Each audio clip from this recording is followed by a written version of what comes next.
Serie B-Win. Tutti i colori della passione. Al Francossola di Masnago va in scena Varese-Sandoria, 42esima e ultima giornata del campionato Serie B-Win, un antipasso dei prossimi playoff promozione.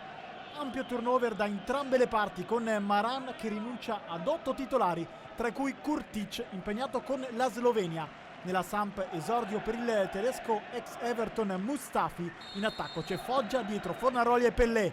Arbitra il signor Baracani di Firenze, partita meravigliosa, dopo 6 minuti Grillo con il sinistro, De Luca non riesce a spingere alle spalle di Romero, il Varese attacca a testa bassa e al 16esimo passa, corti per De Luca, Romero lo mette giù dal dischetto, si presenta Martinetti con il destro, mette il pallone là dove il portiere della nazionale argentina non può davvero arrivare.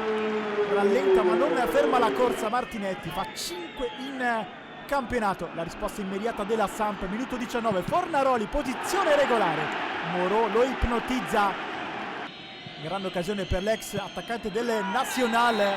Dall'azione successiva il calcio d'angolo di Foggia, il colpo di testa di Soriano, l'italiano nato in Germania a Darmstadt, segna il suo primo gol in campionato, il terzo in Serie B.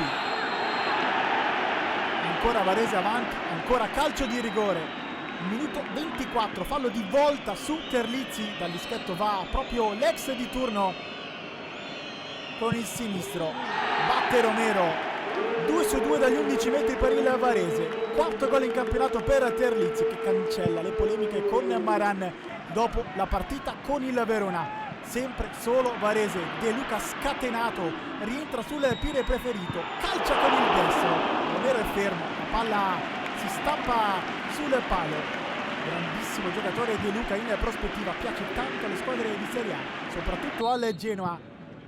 Si va a riposo sul 2-1 Varese, nella ripresa ancora la squadra di casa a fare la partita, da lontano Martinetti, Romero questa volta è super a mettere in calcio d'angolo, la Samp però non ci sta. Juan Antonio per Pellè, posizione regolare, Morò diventa protagonista, lo sarà anche nel corso della ripresa, il portiere che ha giocato anche con la maglia dell'Inter, ancora Morò sulla punizione magia di Eder, super intervento del secondo portiere del Varese che al minuto 84 crea un'altra occasione, Momentè da centrocampo dopo l'errore di Romero, non inquadra la porta. Nel finale altre emozioni, al minuto 86 fallo di Albertazzi su Juan Antonio, dal dischetto si presenta Eder, mette il pallone alla sinistra di Morò che non si lascia superare, salva il risultato il portiere del Varese. Grande parata di Morò, migliore in campo dei 22 e al 92esimo De Luca, Romero ci mette una pezza, Momentè con il sinistro trova un gol tanto atteso dopo il lungo infortunio, torna a giocare Momentè, cresciuto nelle giovanili dell'Inter, va a prendersi l'abbraccio dei suoi tifosi e 3-1 Varese, la firma anche di Momentè. Il fischio finale, 3-1 Varese.